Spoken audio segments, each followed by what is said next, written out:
Hi friends, welcome to finance and general studies channel. आज हम study करेंगे और एक नया दमदार स्टॉक जो है बहुत सारे इन्वेस्टर्स को उसने बहुत लाखों करोड़ों कमा के दिया है। वो अपने सेक्टर में वो लीडर है और वो अनडिस्प्यूटेड लीडर है।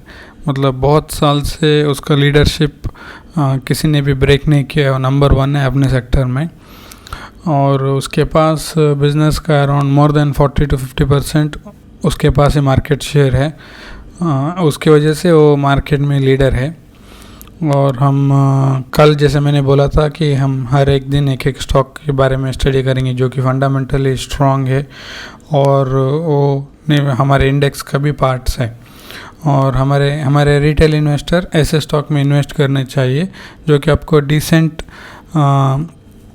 रिटर्न जनरेट करते रहेंगे और लंबे समय तक वो रेगुलर आपको आपके कैपिटल गेन भी देगी, उसके साथ डिविडेंड भी देगी और वो डिविडेंड आपको हर साल बढ़ता ही रहेगा। चलिए उस स्टॉक के बारे में हम लोग आज स्टडी करेंगे। हम आ गए हमारे नॉर्मल स्क्रीन में अभी। चलिए देखते हैं। स्टॉक का नाम है एशियन पेंट्स। एशियन पेंट एक इंडिया की मल्टीनेशनल कंपनी है। ये कंपनी अराउंड 80 साल, उसको अराउंड 80 साल से भी मोर देन 80 ईयर्स हो चुका है कंपनी को। 1942 में ये कंपनी स्टार्ट हुई थी। इसके फाउंडर है चंपकलाल चौकसी और एक चौकसी भी उनकी फैमिली मेंबर है। सो इनके द्वारा ये कंपनी स्टार्ट हुई थी 1942 में, अराउंड 81 ईयर्स के पहले। और ये अभी भी अपने बिज़नेस में लगातार कंपनी बिज़नेस कर रही है। और इतनी पुरानी कंपनी होकर भी ये अपनी मार्केट पोजीशन उसने अभी तक किसी को भी नहीं दिया है। ये मतलब इसको किसी ने अभी तक बीट नहीं किया है। अब ये कंपनी करती क्या है, ये मेनली पेंट सेक्टर में अपना काम करती है। ये इसका वेबसाइट है, यहाँ पर जाके आप देख सकते हैं कि इनका क्या क्या बिज़नेस है। इसका ज़्यादातर रेवेन्यू आपको होम इंटीरियर से आता है, जैसे कि पेंटिंग से ही आता है। उसके बाद उसके डाइवर्सिफिकेशन भी है उसके बिज़नेस में, जैसे कि आप इसके किचन एंड बाथरूम फिटिंग्स भी आते हैं अभी इसके नए वर्टिकल से बिज़नेस के। और यहाँ जैसे मैंने बोला था पेंटिंग सर्विस इसके मेन है। उसके बाद इंटीरियर डिज़ाइनिंग सर्विस भी करती है, वाटर प्रूफिंग भी है, बाथरूम डिज़ाइन एंड एग्जीक्यूशन भी है, और आपको मॉड्यूलर किचन्स ऐसे दूसरे डिविजन्स भी है। लेकिन इसके मेन बिजनेस है पेंटिंग बिजनेस है। और ये रहा एशियन पेंट के फंडामेंटल्स के बारे में। इसका मार्केट कैपिटलाइजेशन है अराउंड 3 लाख करोड़ का इसका मार्केट कैपिटलाइजेशन है। करंट प्राइस इसका 3200 रुपीज़ है। और जैसे मैंने आपको बोला था, Asian paint is the largest home decor company in India and 80+ year old company as major brands like उसके under around Asian paints, Berger, Apco etcetera, उसके डिफरेंट मेजर ब्रांड्स है। और उसके बारे में देखिए, इधर देखिए, मैंने आपको बोला था ना एशियन पेंट अपने सेक्टर में नंबर 1 है। उसका मार्केट कैपिटलाइजेशन है 3,10,593 रुपीज़। उसके बाद है उसके नीचे है बर्जर पेंट जो कि अराउंड 70,000 करोड़ का मार्केट कैपिटलाइजेशन है। मतलब वो उससे 4 गुना छोटी कंपनी है। उसको आपने अगर बर्जर पेंट को 70,000 into 4 किया तो भी एशियन पेंट के नज़दीक नहीं जाएगा, क्योंकि एशियन पेंट उतनी बड़ी कंपनी है। और अभी उसके सेल्स देखेंगे। सेल्स देखिए, प्रॉफिट एंड लॉस। 2012 में कंपनी सेल करती थी 9,200 करोड़ पूरे साल में और प्रॉफिट जनरेट करती थी 1,000 करोड़। और वही बढ़ते बढ़ते आपको 2023 में उसका प्रॉफिट 4 times बढ़ चुका है, क्लोज टू 4 times। अभी 2023 में उसका रेवेन्यू था 34,400 करोड़ और उसका प्रॉफिट भी उसी तरह 4 times से बढ़ चुका है, जाके अराउंड 4,100 करोड़ हो चुका है। और उनका प्रॉफिट मार्जिन भी बहुत हाई होता है। इनका प्रॉफिट मार्जिन देखिए अराउंड 20%, 90%, मतलब OPM, ऑपरेटिंग प्रॉफिट मार्जिन 17%, 18%, 19%, ऐसे वो हाई OPM के बिजनेस है ये सब। EPS भी आप देख सकते हैं 10, 11, 12, 14, 18, 20 करते करते अराउंड 42 तक आ चुका है। 40, अभी तो 48 चल रहा है ये ईयर में। और उसके बाद आप देख सकते हैं शेयर होल्डिंग पैटर्न्स। 52% अभी भी प्रमोटर के पास ही है। 80 ईयर्स ओल्ड कंपनी है, फिर भी प्रमोटर अपने पास 52% का शेयर होल्डिंग बना के रखे हुए हैं। उसके पास FI के पास अराउंड 17% है और DIS के पास 10% है। मान के चलिए अराउंड 20 + 10 अराउंड 80% तो ऐसे ही ब्लॉक है, मतलब प्रमोटर, FI और DIS के पास। बाकी बचा सिर्फ 20% ही पब्लिक के पास अवेलेबल है। ये बहुत स्ट्रॉन्ग कंपनी है, ऐसा नहीं कि कोई आलतू फालतू कंपनी है, बहुत स्ट्रॉन्ग कंपनी है। बहुत सारे शेयर होल्डर्स को इसने करोड़ों कमा के दिया है। ये लार्ज कैप स्टॉक है बट स्टिल भी इसके रिटर्न्स बहुत ही अच्छे हैं। अब इसके बैलेंस शीट चेक करेंगे। देखिए इसके बैलेंस शीट में रिजर्व्स देखिए 9,300, 10,000 करोड़, 12,000 करोड़, 13,000 करोड़, जाके 15,800 करोड़। ये रिजर्व्स क्यों बढ़ते हैं? क्योंकि कंपनी रेगुलरली प्रॉफिट जनरेट करती है और वो प्रॉफिट को वो रिजर्व्स एंड सरप्लस में ट्रांसफ़र करती रहती है, क्योंकि ये बहुत प्रॉफिट जनरेट करती है कंपनी। इसकी वजह से हम रिटेल इन्वेस्टर्स को ऐसे कंपनी में जाना है, ना कि कोई पेनी स्टॉक और छोटे स्टॉक में।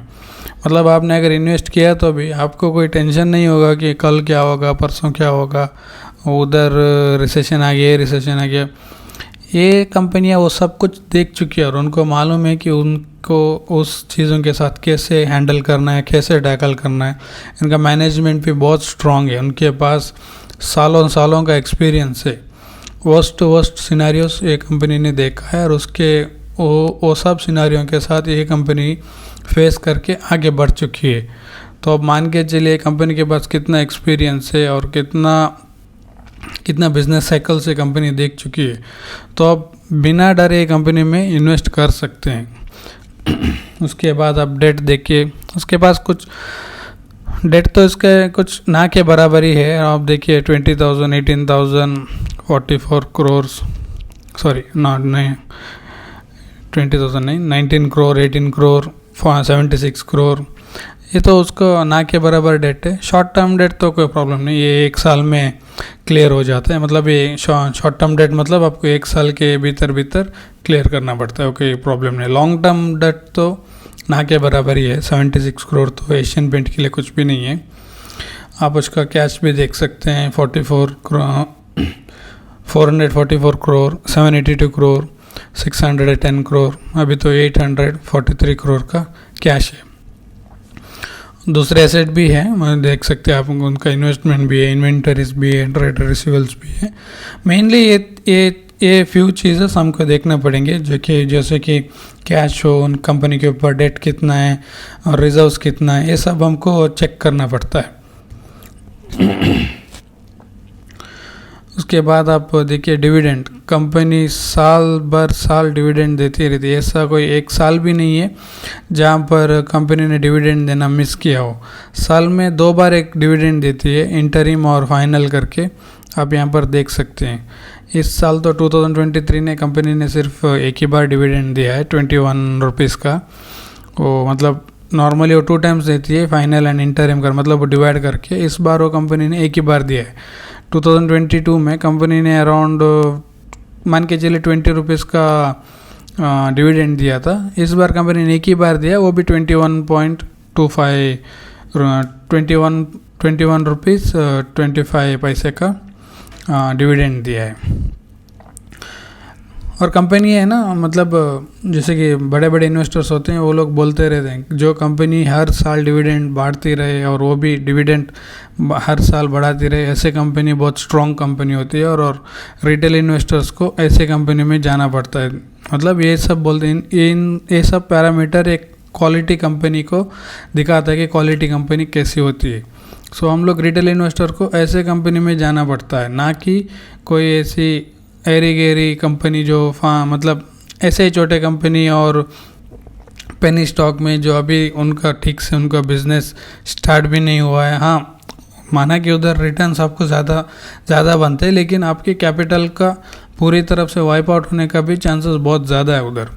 इधर ऐसा नहीं है कि मतलब ये स्ट्रॉन्ग कंपनी से, मतलब अगर कुछ भी अगर 19-20 भी हो गया तो भी उधर इंस्टीट्यूशन से वो आके जम के परचेस करेंगे, मतलब रिटेल इन्वेस्टर्स को चांस ही नहीं देंगे, इसलिए कंपनी ज़्यादा क्रैश होती नहीं है। उसके बाद से कंपनी ने 4 बार बोनस भी दिया है, आप देख सकते 85 में, 99 में, 2000 में, 2003 में बोनस भी दिया है। और इसका एक बार स्प्लिट भी हो चुका है, कंपनी का स्टॉक स्प्लिट भी हो चुका है अराउंड 2013 या 14 में। अब इसका प्राइस देख सकते हैं, अभी ये 3200 रुपीज़ में चल रहा है।